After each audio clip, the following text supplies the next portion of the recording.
दोस्तों नमस्कार, writers take में आपका स्वागत है। ये बात किसी से छिपी नहीं है, सच किसी से छिपा नहीं है कि राजस्थान के सरकारी स्कूलों में इमारतें एक बड़ी समस्या बनी हुई है। तबेले में तो छोड़िए, कई स्कूल ऐसी जर्जर और खतरनाक इमारतों में चल रहे हैं कि पूछिए मत। झालावाड़ में स्कूल की छत गिरने से 7 बच्चों की मौत का मामला कितना दर्दनाक था दोस्तों, ये हम सभी जानते हैं। फिर नया क्या है? नया यह है कि कॉकरोच पार्टी के नाम पर बना एक यूथ प्रेशर ग्रुप राजस्थान की स्कूलों का मुद्दा उठा रहा है। मुद्दा बेमानी भी नहीं है दोस्तों। जुलाई 2025 में झालावाड़ के पिपलोदी में सरकारी स्कूल की छत गिरने से 7 बच्चों की मौत हो गई थी और उसके बाद में कई बच्चे घायल हुए थे। इसके बाद कुछ ही दिनों बाद ही जैसलमेर में स्कूल का एक मुख्य दरवाजा गिरने से एक और छात्र की जान चली गई। ये घटनाएं सवाल खड़े करती हैं कि आखिर जिन स्कूलों में बच्चे पढ़ने जाते हैं वहां क्या वास्तव में वो सुरक्षित हैं।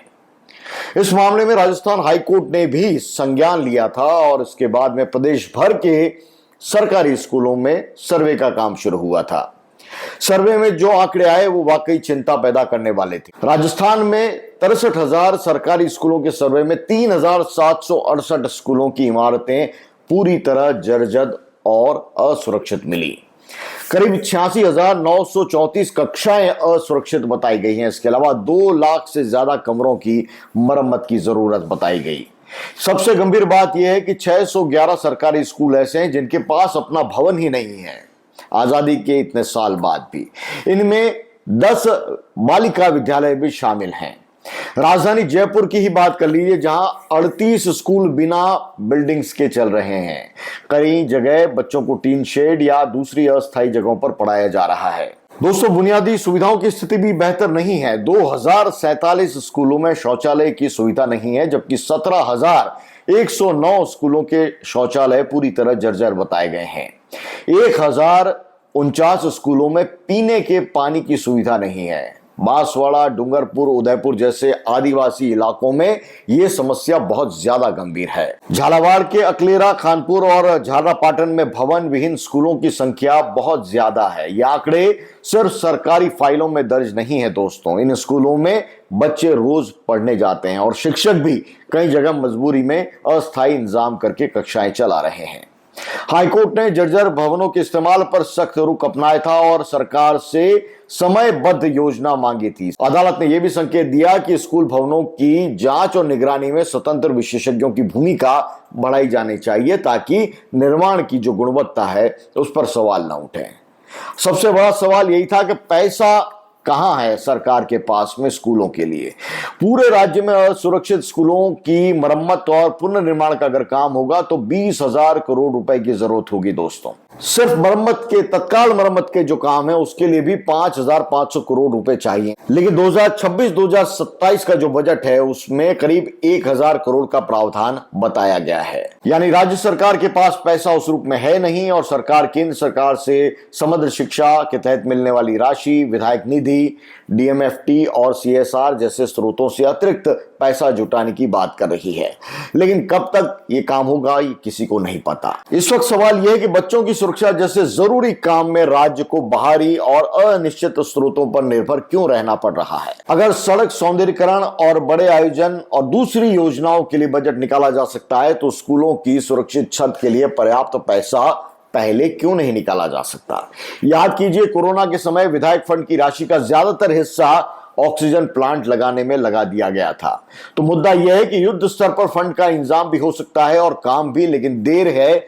सिर्फ मुद्दा सरकार और जनता की प्राथमिकता में आ जाए, इस बात की देर हो रही है। सरकार ने यह भी कहा था कि सर्वे के आंकड़ों का दोबारा सत्यापन भी किया जाएगा। अच्छी बात है, अच्छी पहल है, लेकिन अब जरूरत से सर्वे और घोषणाओं की नहीं है बल्कि योजनाबद्ध एक्शन की है।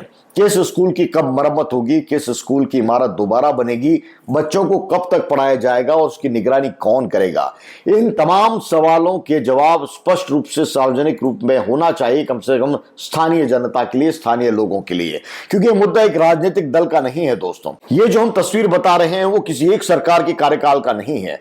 लगभग 15 सालों के अंदर राजस्थान के अंदर जो सरकार रही है उससे सवाल सीधा पूछा जाना चाहिए, उस राजनीतिक दल से सीधा सवाल पूछा जाना चाहिए चाहिए कि विधानसभा में हंगामे या सड़क पर आंदोलन के अलावा स्कूलों की सुरक्षा के नाम पर आपके विधायकों ने क्या किया, आपकी पार्टी ने क्या किया, आपके शिक्षा मंत्रियों ने क्या किया। याद रखा जाना चाहिए कि बच्चों की सुरक्षा राजनीति से ऊपर है। राजस्थान में अगर 2047 का विजन तैयार हो रहा है, किसी भी सरकार ने किया हो, उसके सपने देखे जा रहे हैं, तो उसकी शुरुआत उन स्कूलों से होनी चाहिए जहां आज राजस्थान पढ़ रहा है। एक सुरक्षित छत, साफ शौचालय और पीने का साफ पानी, ये कोई बड़ी मांग नहीं है, हर बच्चे का बुनियादी अधिकार है। जब विजन 2047 की बात हो रही है, ये बात तभी सार्थक होगी जब राजस्थान का हर बच्चा सुरक्षित स्कूल में बैठकर पढ़ सके।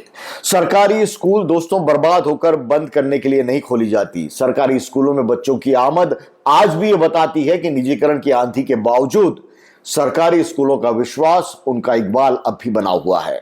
लेकिन जानलेवा इमारतों में तो कौन अपने बच्चों को जाने देगा। कॉकरोच जनता पार्टी के कार्यकर्ता और गांव के लोगों के बीच में झड़प के वीडियो आपने भी देखे हैं, मैंने भी देखे हैं। इस खेमे में कोई भी बड़ी तादाद नहीं थी दोस्तों, न गांव के लोग बड़ी संख्या में जुटे थे और न ही कॉकरोच जनता पार्टी के। दो समूह के बीच में आपस में उलझन हो गई और पूरा मुद्दा देश का मुद्दा बन गया, राजस्थान का मुद्दा बन गया। मुद्दा था स्कूलों की बर्बादी और मुद्दा बन गया मारपीट और पत्थरबाजी। इस मुद्दे पर सियासत होना तो तय है दोस्तों अब, लेकिन सरकार और कॉकरोच जनता पार्टी के बीच की जो तकरार है, उसमें वो विधायक, सांसद, वार्ड पंच, सरपंच, जिला परिषद सदस्य, पंचायत समिति सदस्य और बाकी तमाम चुने हुए नुमाइंदे बाइज्जत बरी नहीं हो सकते। सवाल तो पूछा जाना चाहिए कि आपके रहते हुए बच्चों की जान जोखिम में क्यों है। सोचिए जरा, अगर आपके बच्चे स्कूल में पढ़ते तो क्या होता। दोस्तों, मेरा सवाल किसी एक पार्टी के विधायक या नेता से नहीं है। 200 विधायक, 25 सांसद और सभी राज्यसभा सांसदों को भी इसका जवाब देना चाहिए। शिक्षा मंत्री को तो और प्रबलता से जवाब देना चाहिए कि जर्जर इमारतों से सरकारी स्कूलों को छुट्टी कब मिलेगी। आपका इस मुद्दे पर क्या कहना है, कमेंट बॉक्स में जरूर लिखिए और बताइए क्या वाकई बात समाधान की हो रही है या आर पार की सियासत से नीचे बात उतर ही नहीं रही है। कमेंट बॉक्स में लिखिए जरूर अपनी राय और सरकार तक पहुंचाए अपने बात। मुझे दीजिए इजाजत, नमस्कार।